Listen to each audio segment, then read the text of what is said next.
mini actuators. And there's a couple of small 12 volt AC, DC motors in there. These are little mini, that's a mini 12 volt motor. But this is what I was talking. This is a little mini actuator.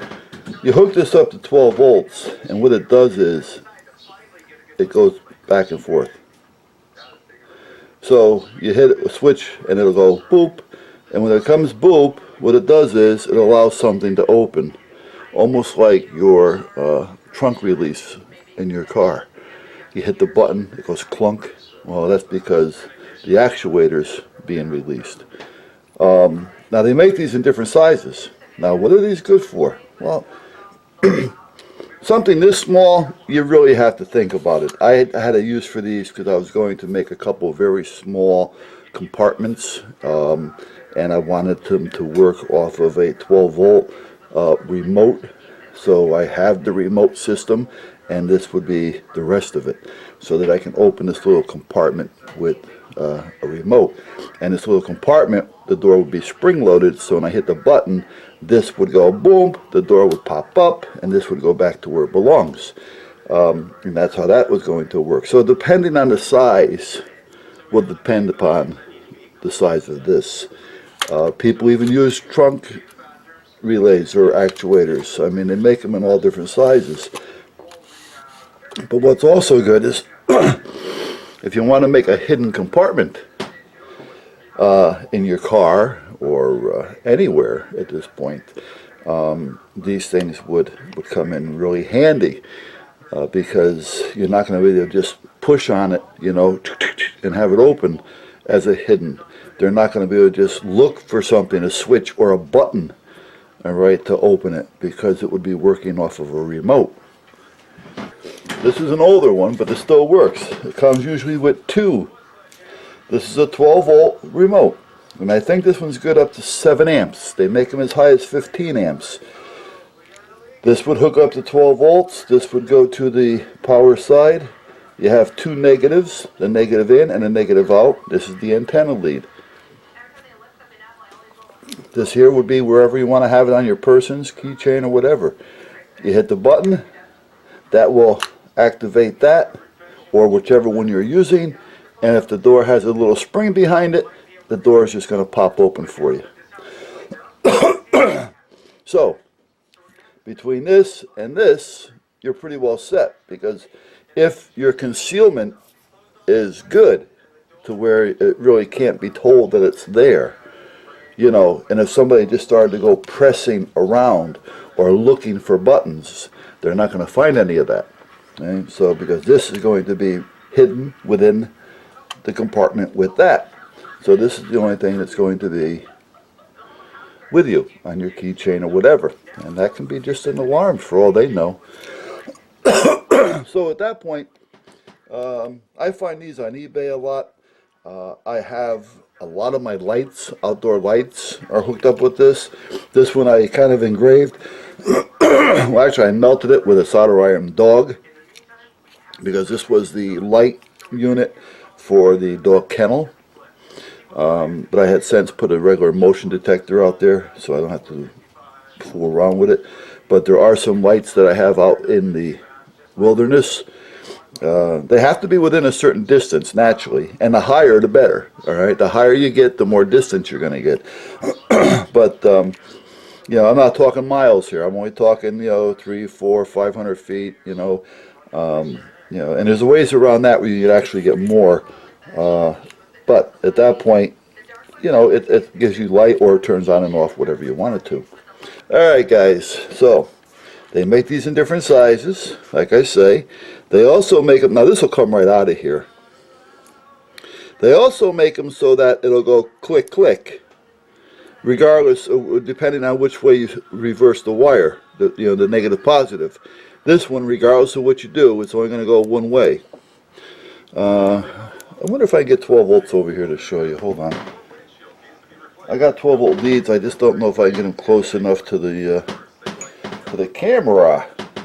I had to plug the camera in too, by the way, guys, because the battery has been really giving me a hard time. Big time hard time. Normally, when I first bought this, I don't know why I'm having problems with batteries. I'm telling you, this is ridiculous. Let me put my finger on both sides of this so you can see it. Now, let me see here. Are you seeing it? Yeah, I want to make sure you're seeing it there. But I want to have a space between them so you can actually see it move. But I want to make sure it doesn't fly out. Let me show you here. Hello. Well, okay. Oh, okay, just locked it. Okay. Hey, see?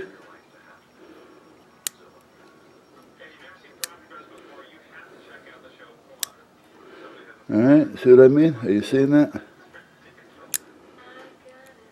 So if this was mounted up and that was holding something closed, or this way and holding something closed, as soon as I power to it, that goes in, which would release the door.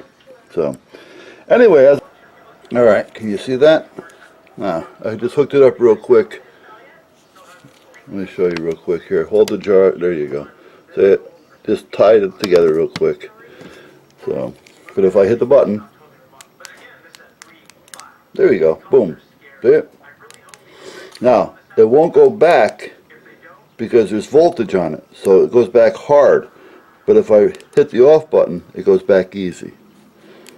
Boom, boom. Now, it doesn't go back by itself, as I said.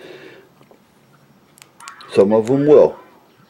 But you have to release the voltage on it if you want it to go back easy. Right now, she's got tension on it. I can force it back, but it's got tension on it. Where if I hit the button, it just falls back. So if that was on a door, boop, done deal. Now, what you can do is put a small spring in there. Something very light. You don't need anything heavy. So when you do activate this, hello. Oh, now my batteries are going dead. Good boy. Whoop. Sure. There we go. Boom. When you do let it go and you hit the off button, this will automatically come back up a little bit. But it can't have a lot of tension. It has to have just enough tension on it to hold the weight of this, you know, basically. I don't know if I have anything here or not, but I'll take a peek. So I will turn this off so you don't have to listen to me look around. Now when I'm talking about springs here, I just found one that's, well, I'll show it to you in a minute, but it's actually, it's trying to work, but it's not. I actually hear the actuator vibrating, and you'll see it move just a little bit. See it? Now there's two reasons for that. One is the spring is a little too long and a little too heavy. And that is the spring, if you can see it. Now, if I shorten it, it may be okay. So you know what? I'm going to cut this a little bit. So let me get my cutters. Hold on.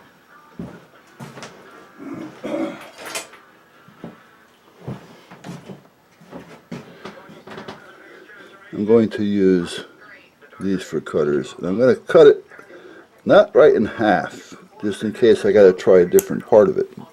There. And you know what? The other part that I wanted to save, it went flying, so I guess it's not going to make a difference if I had cut it in half or not. So now let's see what happens here. So that would be up, down, up. So that one works. Alright. So that little spring that I just had in there, because there we go. That little spring right there, if you can see it, I'll try to get it off. Can you see that? That little spring right there? That one works perfect. And that's what it is. So that was a tiny little spring that I had cut in half actually. And that works. So if there was some type of a stopper up here and I wanted to do this, it goes down and comes back up. Now what I would do is I would actually shorten the spring a little bit more so it should go down more, because this actuator isn't all that tight.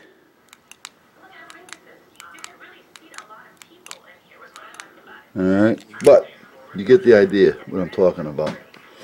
Good little gadgets to have laying around, especially if you like to tinker or want to like, or you blah blah blah, or you want to make something. They also make them bigger. All right, so you can go from here to there to there to there.